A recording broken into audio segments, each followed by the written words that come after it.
What's going on? What's going on? What's going on? Hey, what's up? What's up? Hey, this your boy Sean. Your boy Troy. Hey, we back tapped in again. We tapped in. We tapped in. As always, like, comment, share, Facebook, Instagram, YouTube, TikTok. We see y'all out there. We see y'all. No doubt. Thanks for rocking with us, man. Yeah, for sure. Thanks to the guy that I ran into in the gas station this week. He was like, yo, man, I love what y'all doing on the podcast. I was like, okay. That's what's up. That's what it is. That's what it is. You had an encounter too, man. Somebody came up behind you and said, what's up, tapped in? Tapped in. That's it. Yeah, I love it, man. I love it. Yeah. It is what it is, man. So again, man, like, comment, share, Facebook, Instagram, YouTube, TikTok. You know what I mean? Comment on the live stream. If you got questions, put them up there. We'll try to see them, but sometimes we be locked in the conversation. Yeah. Making sure y'all getting some good game wisdom from us, or just some more insight from us. So no doubt, we appreciate y'all and y'all locking in with us. No doubt, man. Yeah. No doubt, man. So look, we're gonna dive right in, man. It's been a busy week, man. The week's been good. Mm-hmm.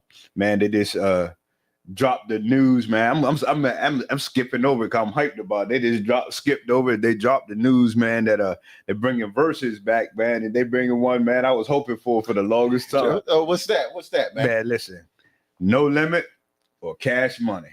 No Limit or Cash Money. That's a throwback right there. That's a good one. That's a good one. That's a good one. I'm gonna say, for me, this just me, my personal opinion. Nah. Yeah. Yes, sir. I gotta go with it, man. Put you right there, man. Back that space and time. Yeah. That's what a lot of people are going.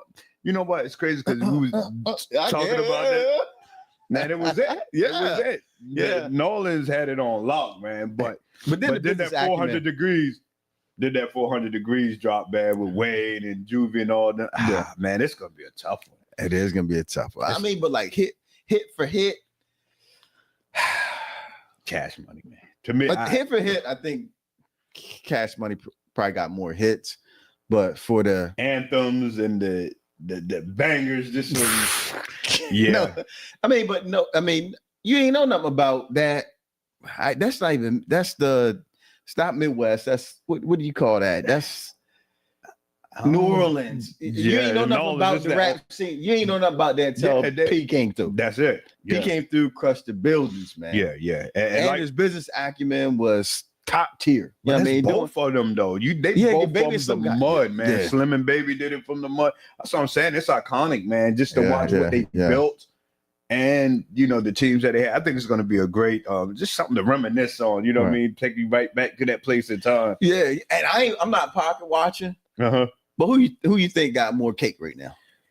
Man, I still gotta give it to Baby, man. Think Baby and Slim got more cake? Yeah, even after taking all the L's. Master P got a whole lot of endeavors. Don't get me wrong, but I don't think he had enough artists underneath of him. Yeah. But he was making so much money. His deal was like he said, like, they're not gonna get nobody else this deal ever again. Yeah, but think about Drake is under them. Yeah, I mean, he was. Well, he was. Yeah, that's what I'm saying. Wayne and like he done had so many heavy hitters under him. Yeah, because Wayne was his bread and butter. So I'm gonna say what they were saying. They were saying when he was on the Cash Money label, there's a time where he was the baddest on the planet. Yeah. He was the baddest on the planet. He was. He had the game kidnapped for a long time, man. But the Carter, 1, 2, 3. Yeah, he was him. He was him. Yeah, he was him. I don't know how he did it, man. He would black out in the booth sometimes. Yeah. Like, and then mixtape after mixtape. I mean, that's the mixtape. The mixtape era is where he was really distorted, man. So big up to all them brothers, man. You know what I mean? Like I said, when I heard that, it just put me back to a place in time, man, where we used to get it popping, man. It was just a fun time, man. They used to make fun music. Yeah, man. And then a lot of them, man, is incarcerated now too, so it's going to be a little different too. Not for no little stuff either. Not for no little stuff. We not, by no means are we not going. I mean, I'm just saying it was just a nature of the environment, the things it's crazy how your environment will make you think that certain things validate you as a man. Yeah. You know what I mean? Because if those guys right now, the ones that are alive, incarcerated, if you were to ask them now, it was just, I don't know why I had that mentality to think that me living this type of way validated the type of man that I am. There was a victim of their environment. Yeah. I mean, for all them brothers to still be here and to still, be relevant is a testament to their survival skills, because they come from something different than what we come from, man. They, you know what I mean? Even them coming out, I watch a lot of documentaries of cats that come from third world. Well, man, it's a blessing to make it out. And to make it out and to have money and to make it out and still maintain that, you know what I mean? And be able to, and for the ones that kept it. Yeah. I mean, because there was no, I mean, you had street hustlers that might have gave you some game on how to manage money and stuff like that, but nobody was getting money on the level that they were. Yeah. In large sums like they were. They had to learn, man. They wasn't afraid to learn, man, and put themselves in places where that's foreign to them and say, listen, I want to learn how to do this. Right. And you imagine how hard it was to probably say no to a lot of people. Oh yeah. Right. Because you had to say no a lot. Oh yeah. Absolutely. In order to keep it. Yeah. Getting that kind of money, and you coming from somewhere where the whole hood is starving. Yeah. You got more money than the whole hood. Yeah. Put together. Yeah. More money. But let's back up a little bit, man. Cause you try to hurry up, slide in here, get to this no limited cash money. Man, let's talk about this NFL, man. Like what you know what I mean? You've been all excited every week, up until last week. Last week you was okay talking about it, but this week, man, you want to skirt right past. You act like the NFL not even going on right now, cuz. No, we good. We played last Thursday. We talked. I mean, we this week right here, because we're now everybody's neck and neck. Everybody caught up to us. Mm-hmm. We came out the gate a little quicker than about 4-2. Most, that's good. That's good for 6 games into the season. Yeah, 4-2. So we probably right there. You know what I mean? So I think it's a reset week this week, and I still got confidence, man. We're gonna come out, man, and we're busting heads this week. Okay. I don't know, man. I saw where Penn State then had, they had a rough little patch. It was unexpected for them to fire Franklin like that. Oh, but man. I was like, man, if Penn State can do it, man, my boys, they might give Harbaugh the axe, man. Oh yeah. You know what I mean? Because if you talk about expectations, we was expected to be, conference championship the least. It's gonna roll downhill. Yeah, somebody got to go here. Somebody got to go. Yeah, you got to blame it on somebody. Yeah. Somebody's not relating in the locker room. Somebody's not tuned in. I mean, you just don't have this type of squad. Yeah. And find yourself in week 6, 1-5, man. Yeah, I'm not taking shots at y'all or anything, man, but it's totally unexpected, man. Somebody has to be held accountable, because myself, I didn't see you guys being this. Man, we gotta go on probably about a 7-8 game win streak, man, to even make this thing competitive, or even to give us a shot. Yeah, give us a shot. I mean, in our conference, conference play, we lost to the Bills. I'm trying to think who else was in our conference that we lost to Chiefs. Didn't we play the Chiefs? Man, it's easy to count who y'all don't beat, though. That's it. it's probably easy to count who y'all don't beat, right? Yeah, this start with who y'all already was that one game. Yeah. Boy. Yeah. So it is what it is, man. It is what it is. So, man, we ain't gonna beat that horse. Yeah. But predictions. You said based off of what you see right now. I mean, who do you think looks good? Like really looks good to you right now? Everybody's neck and neck. I don't see nobody that's like a true standout. I think it's going to be more of a dogfight this year for everybody. Okay. I don't see any runaways. Few unexpected. Was the Colts they doing halfway? Yeah. 5-1. Yeah, 5-1. But can they maintain it? Right. They coming out. But I don't see anybody that's like dominating. because I watched the Washington game the other night, man. I like Daniels play. I thought they was gonna, but they lost. They right? lost. Yeah, And I was looking for them to do a little bit better than what they did last year. So, but nobody really standing out to me. No, that's why I think we got a great chance. Yeah, a lackluster season. Y'all got a chance. Nah, it's just, I guess you could call it competitive too, because it could go any way. You know. Yeah. So, man, I want to get into this because it's been trending all over social media, or at least my algorithm this week, right? Was a clip with Kirk Franklin at the was it the King's Den, Lions Den, something like that. And he asked the guys, what makes you happy? And it kind of that clip kind of caught me because probably about 3 weeks ago, I literally was sitting by myself and I asked myself that question. And I looked at the guy's reaction in that video, and nobody was quick to respond. Right. Everybody kind of look at each other. And then the one gentleman, he started talking.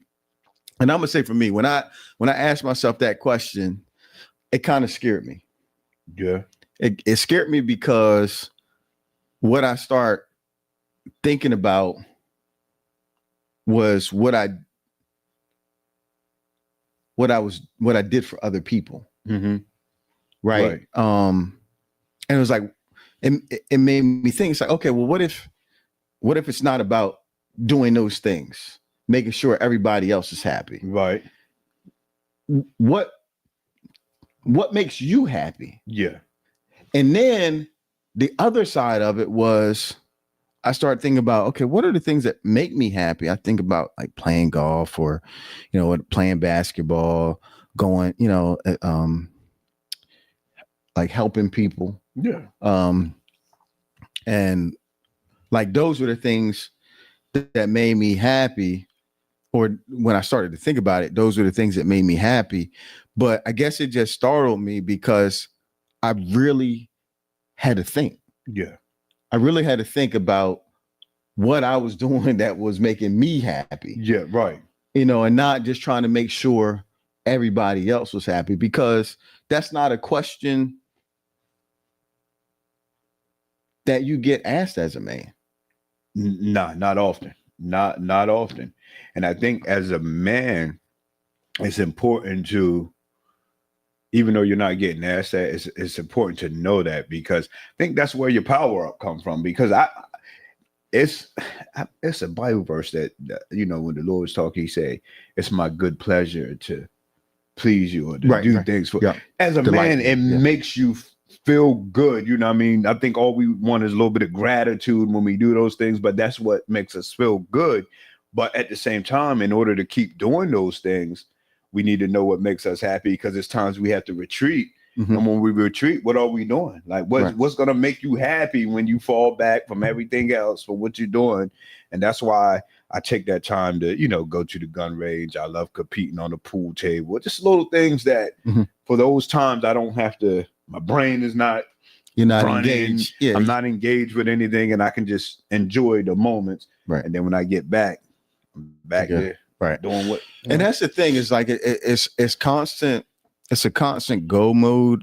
And when I say go mode, is, making sure, if you're married, making sure that your wife happy, making sure that, the bills is paid. Yeah. Making sure that, you guys can do things as a family, that makes everybody happy. Make sure that your kids are happy. Make sure that you're showing up for them.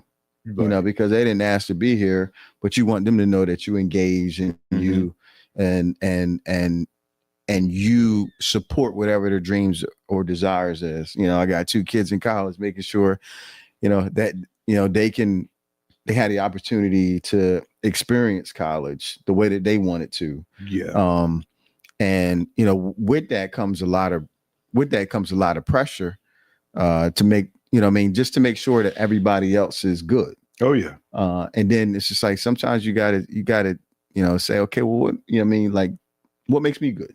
What I'm fulfilling I'm fulfilling my, I guess, my role, what I chose to be as a husband and a father. And I'm trying to do the things and make sure that I'm doing everything for them. But when it comes down to you, are you doing the things that make sure that you good? Right. And those little retreats, that just taking the time back. And so, like, man, if you're looking at this, just put aside the what you do for others that make you happy, but think about the things that you do for yourself that make you happy. So, like, one of the other things was, I really, really looked into myself, because I named a couple of things, but the other thing was like reading the Bible. Like some people say, I can't read the Bible. I don't get it. I don't understand it. But that's something from the very first time I picked up a Bible and I read it, it was like I interacted with it. Okay. Right. You know what I mean? So like when I read it, I could visualize what was going on. I'm reading, when I'm reading the Gospels, I'm imagining Jesus there talking to, talking to the disciples. I'm looking at, the people that he's talking to and the way that he was around people that most people would think the Messiah wasn't around. Right. And so I'm studying the character of how he showed up unexpected to what they wanted to see, and so like those, that was the thing that made me happy. Being able to spend that time, to just kind of reset myself, give myself my perspective, from what's inside of me. And so, that was a good exercise for me. I mean, but for it to come up like 2 weeks later and to hear somebody verbalize the same thing, the same conversation I had with myself, I was like, we talk about it all the time. If you don't talk about it, you think you're the only one. Right.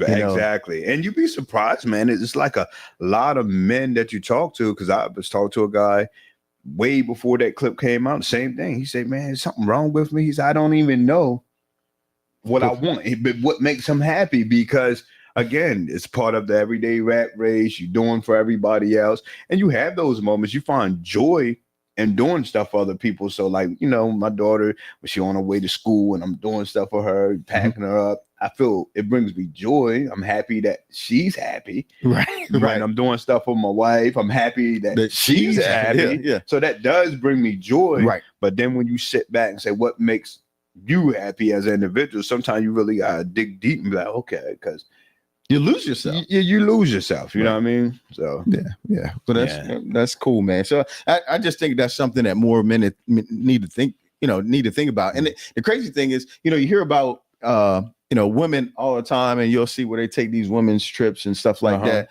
And a lot of times that comes with a stigma, but it could, I can see where it could be beneficial for a group of guys that's like-minded to say, hey, look, hey guys, let's do a 4 or 5 day trip every year. Just us. Because at that point in time, you don't have to make no decisions about meals. You're not solving anybody's problems. But also you in a space where if you with like-minded guys, I'm not saying that you're going to share what go on in your household, but some of the things like what we're talking about right now, you can have a candid conversation, get those things out, recharge, and maybe even ask good probing questions to make you think like, okay, well, why do you feel that way? Yeah, no doubt. And kind of have men that are like-minded who not going to judge you, but also be able to listen to you, and not listen to you to try to tell you what you need to do, but just kind of hear you out, like man to man type thing. I think it would be beneficial, man, because think about it. We all we operate in our businesses, we're working on 9 to 5s, we're spending time with our family. The fellas that you're talking about, you'll see them in the store. You can't have that conversation. You see them at a basketball game. Hey, what's up, bro? But you don't get a chance to really sit down and talk to them and figure out what's going on. So I think those getaways, man, would help. You know what I mean? Yeah, because that you become vulnerable even by not saying anything. Because you think about it, when you spend the time with a group of guys that you like, and y'all share a lot of the same, share a lot of perspective in life, and maybe some things that you don't. Yeah. But it's gonna be a moment where you're gonna be sitting. You think you're looking at TV, and you just been in your thoughts for the last 10 minutes. Back. Yeah. 10 minutes, and then you got a brother come, yo, man, like, you good? You know what I mean? And sometimes you just need that little nudge to be like, nah, like, really, no, I'm not. Like, I've been thinking about this, or I've been, I don't know why I feel this way. And then sometimes it's just a matter. A lot of times when you hear yourself say something out loud, it's like, oh, okay. I know what it is now. You know what I mean? It's like you really don't need anybody to help you figure it out. And sometimes you do. Yeah. But sometimes just hearing yourself say it out loud is enough for you to be like, okay, I was tripping over that. Yeah. Like that shouldn't even been an issue. And I've been tooling around with this thing in my head for the last couple of weeks. But when you hear it come out, you like, oh, okay, I got it. Right. Yeah. Right. So yeah. So, man, if you're looking at this, take care of yourself, regardless of what your role is, even if you're single. Don't let other things get in the way of what truly makes you happy, because some things amass themselves and make you think that they make you happy, and they really end up taking you to a place where you'd be more depressed and unhappy than what you want to be. No doubt. And speaking of that, man, like in today's age, like with social media,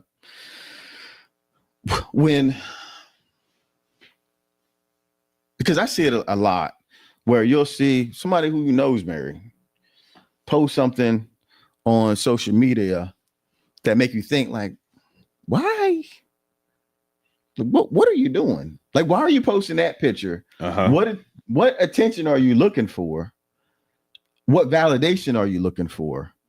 And in today's age, do you think social media has put this pressure on relationships that sometimes that husband or wife can't satisfy that validation because those, what do they call it, dopamine likes or hearts that they get trump your compliment to your spouse? Yeah.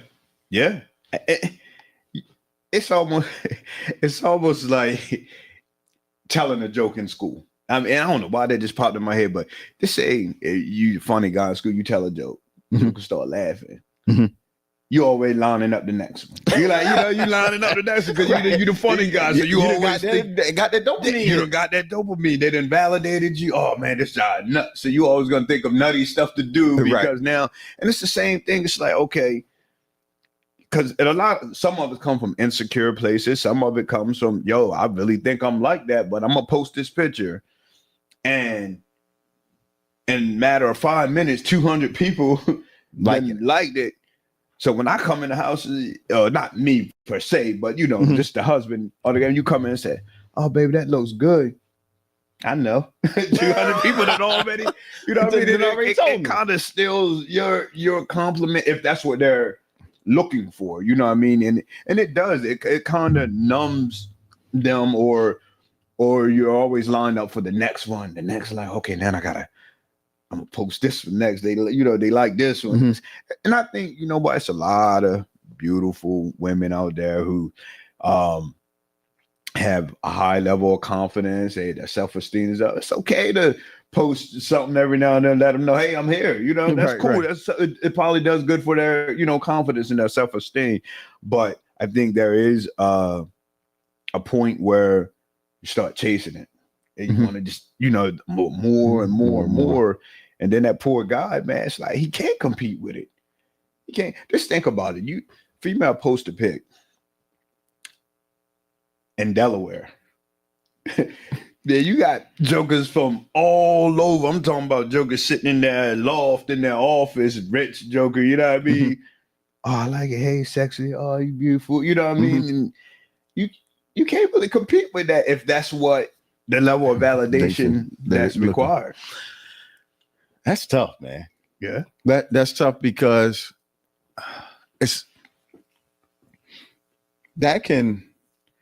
what could start off innocent could almost turn into like a drug. right? To where, you know, you in a good relation, you're in a happy committed relationship, right? Uh-huh. And it could start off with, you know, a picture when y'all on vacation, you know, that, Mm-hmm. you know, the husband, you know, takes a you of the wife, right? Yeah. And you know, he might send it to her or something like that, and then, hey, we was on vacay or whatever, and bump, and boop, the thing go up, and 20 minutes later, 1,000 likes. Yeah.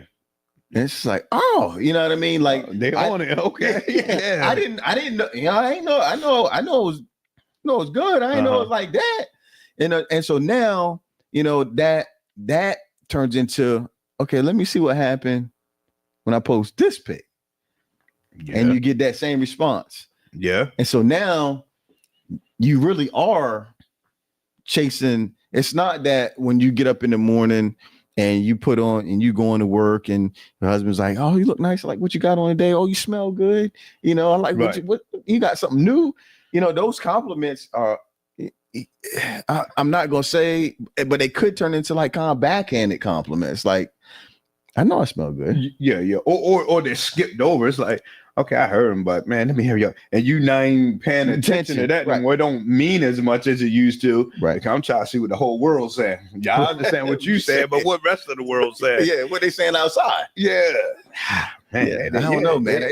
I mean, that's tough for you because that's all for us. We know a world outside of that. Yeah. Right. And we have a point of reference that we can go back to and say, okay, I'm getting too caught up in this social media, or I'm spending too much time scrolling. Mm-hmm. Right. And there was a time where we didn't do that. And so we have a point of reference that we can go back to and say, okay, I need to pull away from this. But for somebody like teenagers, like my kids, since they got a phone, there's been something to scroll. A second nature. This is always in the hand. Whether it was YouTube videos, yeah, you know, because it was a while before I let my kids get get TikTok and stuff like that. I had, you know, they couldn't download an app without me, you know, approving it and stuff. Yeah. And so there was just certain things that I didn't let them do. But now that they're, and their minds are very impressionable right now. So even though they had a time where they didn't have it, their point of reference, I mean, you think about it, your most vivid memories are high school. Yeah. Right. So in high school, if you clicking and scrolling and you liking and you comment and you hitting in the DMs, like that's your point of reference. Yeah. Now, yeah. You always want to circle back to that. Right. But, man, I just had a thought though, man. So I'm thinking some men play a part into that, developing that you know, what you call it, that need for dopamine and all that, because sometimes men, you think your woman ain't watching what you're strolling, but you know you got that phone in your hand and she's sitting over there and cutting that eye, and every 5 minutes or every 2 minutes your algorithm is all it's showing is pretty women, this, that, and the third. Then it is gonna subconscious or make her feel like, hey, I have to compete with this, with what jokers want like to look at. Because I mean, we, you know, jokers think they slick sometimes. You be humble, you know, you go scroll back, look again. Let me get off. Hey. So speaking of that, what about when you do when that do happen? I mean, I know most of you guys out here that don't happen to y'all. You know what I mean? You don't even know nothing about that. Yeah. But when you scroll and then you see something that pops up on your algorithm. This ain't nobody you follow, no nothing like that. Yeah. But you just scrolling because now it happens more now than what it did in the past. Typically in the past, I would just see people that I liked and I followed. Yeah. And so now they'll have suggested for, you know what I mean, like suggested for you. Yeah. So how do you feel when you see something and you click on the page and then you see the content on that page is all the same, but then you see somebody who married following it? Man, jokers like what they like, man. They like what they. But I mean, listen. But think about it. So if I can see it, right? That means your wife can see it too. But is it some substance attached to it? Because it's some people that is a little risky, but they got good recipes. They got good recipes, man. You on the page for the recipes? Come on, man. Nah, you on there to see some cakes. That's what you on there for.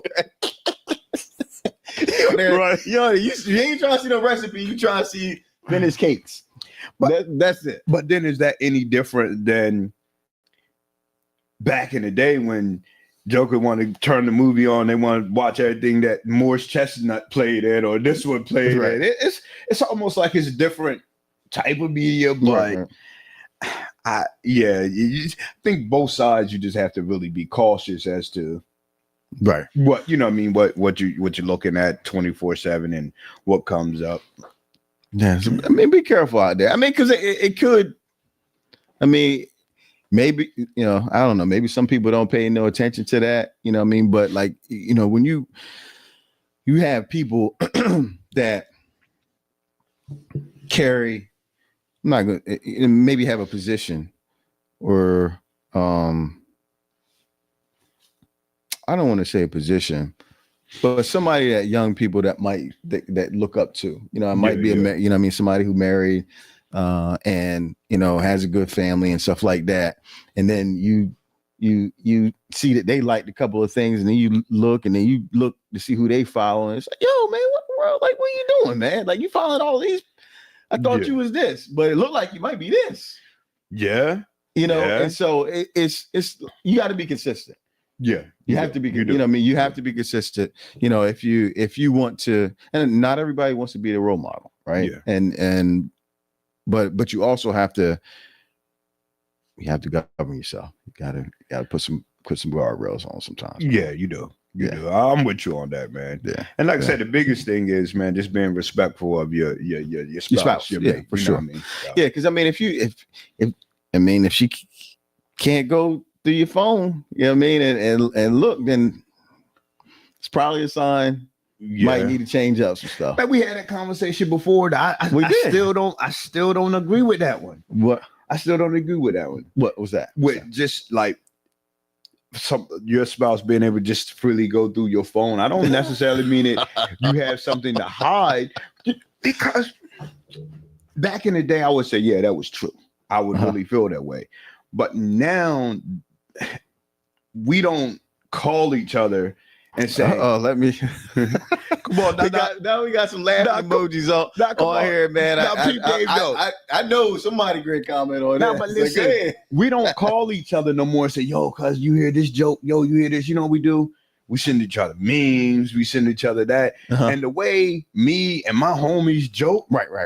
It's not the same that me and my wife would joke. Right. We send each other crazy stuff all and harmless, but we cutting up.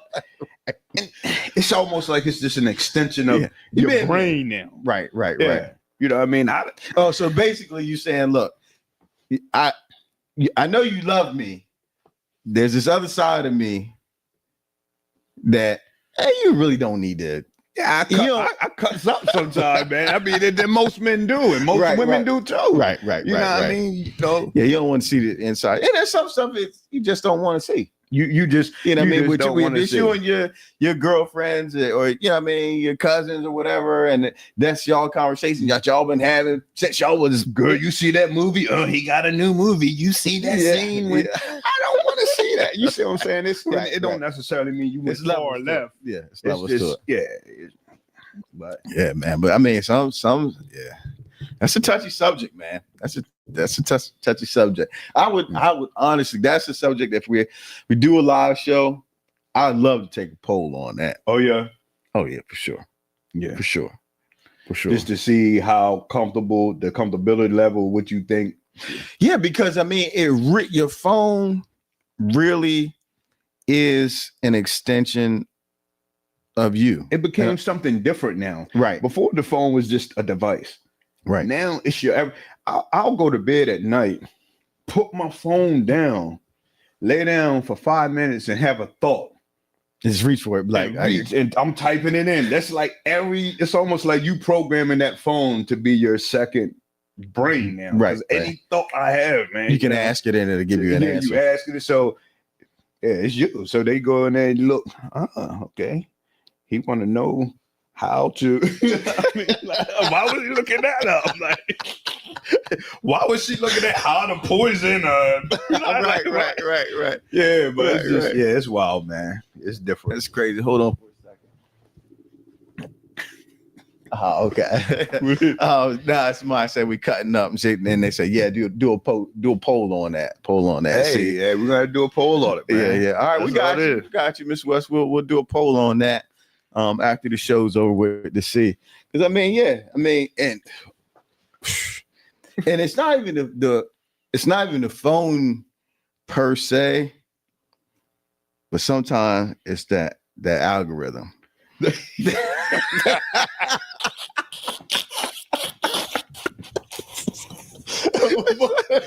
Well, yeah. Hey, man. Joker, they might give up all the passwords and then try to hurry up, change up the algorithm. Yeah. Oh man. All right, man. Let's move on. Yeah. Man. Man, Okay. we can't go into that from this though. Yeah, you can. Because somebody might lose their life behind that, man. So I think we can go into it. Yeah. But yeah, seriously though, the next topic though, man, because I was talking to somebody that I might even talking to my mom, man, and she raised the question, man. I said, you know what? That's a good question, man. We're gonna talk about that, man. So when somebody passes away, right, and you get the news, do you feel like it's rude to ask how somebody died or what happened? Yeah, but it's to me it's levels to it, right? So if you in the know, you know, right? If you're close enough to the person, you know, right? If you're not close enough to that person to know, I don't think you then ask somebody who's close enough, who's immediate, that question. So you think you should go around about? You gotta kind of do your investigation. You gotta do your investigation. Yeah, because it's just too of an emotional thing. So you might know somebody. So you might not be a friend of somebody who was, immediate to the person that passed away, but you might know somebody who was immediate to, a friend to somebody who was immediate, and you might ask them. You know what I mean? But going to the family and like, yo, that's out of order, man. Because I mean, what difference does it make? It don't, and it do. It don't make a difference, but at the same time, it do, because like we sitting here, we cutting up, we having a good time, we're on a podcast. God forbid something happen. I'm sorry. I mean, we cool, we tight, we boys, we eat. But I'm gonna give the family the space, but at the same time, I want to know what happened. Yeah, but you talking about me and you? Yeah, I was. Yeah, you can we close. That's close enough proximity when you like. Hey, okay, but you can go to where you can go to the source. Like, hey, what happened? If you can go to the source, somebody who's closest to it, and not feel uncomfortable, right, or feel like you being nosy, it's okay. Okay, but what about now? If you feel like we don't really talk like that, and I don't, I don't want to take what about once they put it out there? Once they put it out there, once they say, ooh, boo-hoo, do the crying eyes and say, I can't believe they gone. You don't have the right to chime in now and ask what happened? But you just told the whole world that. I mean, and that's a whole nother thing. Yeah. And that's especially if you bought the chain of command, because some people put it out there way too early. Because I mean, we had a situation like that where near and dear to the family, and I was preparing myself like, okay, how I'm going to break it. My kids was young then, and I wanted to know, I was coming back, and we had to break some bad news, and I was like, man, this is going to be a challenge. I want to sit the kids down and kind of ease into it. And time I got home, they already knew, man. This is early on when Facebook. No, Facebook, okay. Man. Somebody outside. Yeah, outside the situation had already posted. I think that's just as. That's why we gotta do a better job raising people, man. Yeah, you do, man. Who raised you, man? Who raised you, man? Who raised you? Yeah, for real. Man, it's everything should be done in order and decency. Yeah, man. yeah. Especially when it involves something like that, because it's loved ones that's really close, that could be really close to somebody who you don't know how they're going to take that news, and it's not your business. But not all people are doing it from a bad place. Some people just have a level of nosy, man. Or some people are genuinely concerned because they're like, yo, some people can't wrap their head around it because, like, okay, I just seen his brother. We just played ball. I just seen him here, and they want to know he was healthy yesterday. What happened? Was he in a car accident? I think it's a reasonable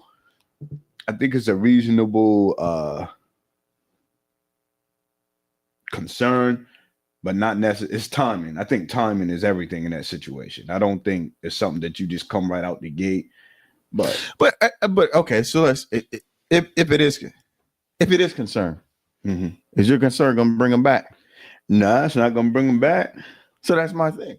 Like most of the time, it's nosiness, man. Yeah. People just like they. But bro, you're gonna want to know though. You're gonna want to know, man. Because people nosy, man. You're just gonna want to see. And I mean, it could be because of their old fear of death. Like, okay, was it something? What doing something I gotta look out for? Did he eat? Did he eat at this restaurant yesterday? And right. Yeah, and sometimes it could be that, but man, I would say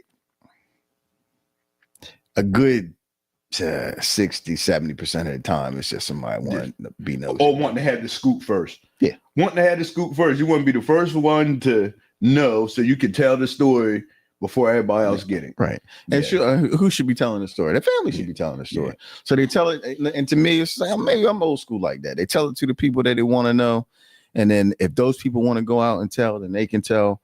Or, if you just share, if you share yourself, hey, this is what happened. If it's on social media or however you want to do it, then you do it that way. But other than that, if I ain't tell you, right, I'm probably gonna take it some kind of way if you come to me and ask. Yeah. Oh, I'm gonna spaz out. I agree with what you said though. I think it's a proximity thing. I think if it's somebody, if you close with somebody, if you had it right, that's cool. But if I'm grieving, don't come to me.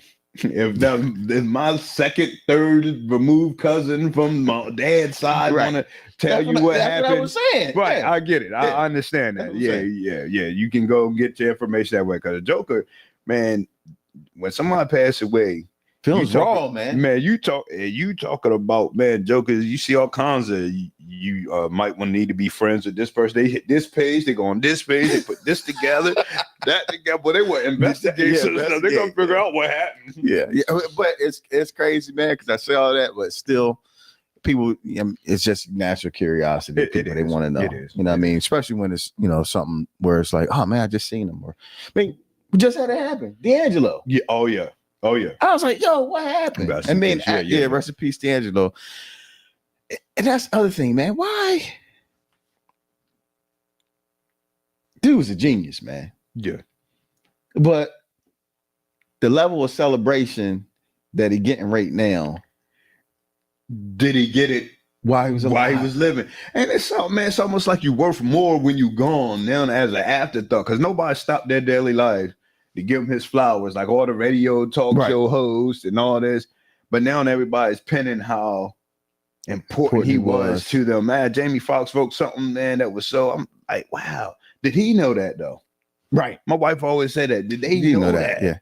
Yeah. So if anything you could take from this, I think that's the most important thing, is that if you got people in your life right now that you love and you feel like that and you want to give a tribute to, man, give them their flowers while they're here, man. Yeah, giving their flowers while they're here. And that was that was the one thing that, I can say my grandmom we had her 90th birthday party. 2 years ago. She's 92 now. And honestly, what I wrote was everything I would have wanted to say. Right. If she wasn't here. Right. And, and to me, that was very important. Right. To be able, and my grandmother has always been the type that has taught in her church and her family, gives your people the flowers while they can smell them. Right. Give their people their flowers and they can smell them. And so I just encourage anybody who's listening and looking at this, give the people that you love their flowers while they can smell them, man. Oh yeah, no doubt, no doubt, no doubt, man. What else we got, man? Oh, we only got one other thing. Yeah, real estate, man, real estate. So, you got some good tips for us today, man. The question today is, man, what type of funding, man, is there available for somebody looking to purchase foreclosures, or what can get funded? So, contrary to what most people might think, you can actually use FHA and a USDA loan to buy a foreclosure. Okay, so now you're teaching me something. So the issue with those two loans, one is with USDA, it's typically going to require there's two types of USDAs. There's a USDA direct that you have to get a home inspection. Both of them, you got to get a home inspection. But any major item that's on that home inspection that shows up on the report has to be repaired. If it's a bank-owned property, banks typically don't do the repairs. Right. So if you got somebody who is a first-time home buyer, but also has some money saved up, you could possibly get them under contract. You got that the bank would have to take the contingency of financing, but it would allow for you to be able to get the utilities turned on, have an inspection, do the repairs, have a re-inspection that the repairs are fixed, and then you can use that USDA loan. Okay, long as it's gonna pass the guidelines once you get the right. Okay, right. Yeah, but those repairs have to be done before you close, so that's why it has to be somebody who has like cash saved up. And then for FHA loan, it's got all it has to do is pass FHA appraisal. Right. So FHA appraisal, typically things that stand out are handrails, chip and peeling paint, heat has to work, stove has to be in there. So in those instances, if you have somebody who has money saved up, or they work with a real estate agent like me that knows how to, if a stove's not in there, knows how to get a stove in there. Right. If it's chipping and peeling paint, has contractors on hand that can fix the chipping and peeling paint. If there's a handrail that needs to be installed, can get the handrail installed. And so sometimes with bank properties, it's more so of what needs to be repaired or fixed, and the agent having an eye to be able to evaluate that property to say, okay, barring a busted pipe or something like that, what I'm looking at right now is maybe, let's just say, $1,000 worth of repairs. And you've already talked to your client. Do you have $1,000? That's not going to affect them being able to get the loan or anything like that. That if we get this electric turned on, that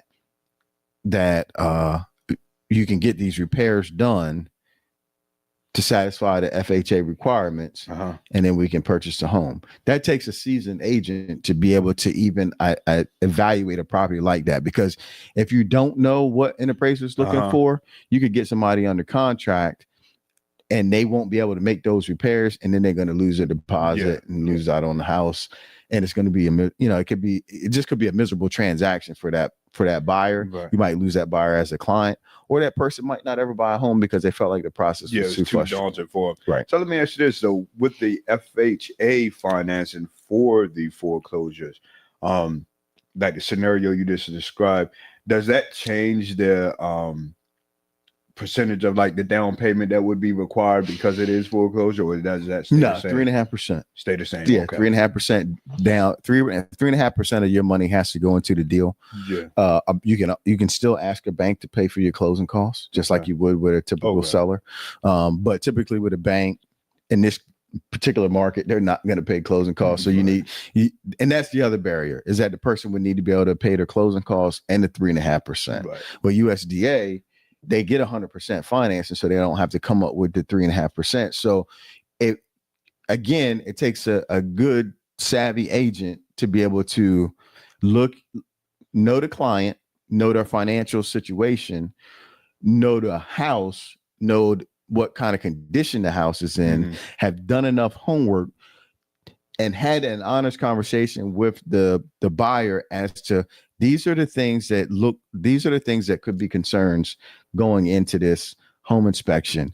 If these things pop up, are you okay with getting the repairs done, because they're going to be required in order for you to be able to finance that house? Right. If you're okay with those things, and we can get it done for the amount that you have set aside to be able to do it, then I think this is a good deal for you, right? Because a lot of times, if you can get that done, I did that quite a bit after the market crash in 2008 and 2009. Had a lot of first-time home buyers that I actually got to buy foreclosure homes because I kind of figured out how things needed to be done in order to get them through the door. Right. And so again, not every agent's going to be able to walk you through that. That's why it's important for you to talk to vet the agent, to ask what kind of experience they have. We're working with foreclosures and working with FHA and USDA loans. What kind of relationship with contractors that they have. And then there's some other, I can't give away all my tips and tricks, but I mean, it's some other things that you'll need to know and have access to be able to make that process a lot smoother. No doubt. Great stuff, man. Good information. Really good information, man. No doubt. So I think that's it, man. We cut up a little bit on here tonight, man. Good show overall, though, man. No doubt. Cash Money taking over for the 99 and the 2000s. Oh no, no. Oh, that's all it is. Yeah, but as always, man, we appreciate y'all tapping in the comments tonight. We, again, if you see that live notification on, that means we in the building. That's it. We in the building. So as always, comment, share, Facebook, Instagram, YouTube, TikTok. Spread the word. We appreciate y'all. No Stay doubt. Tapped in. Peace.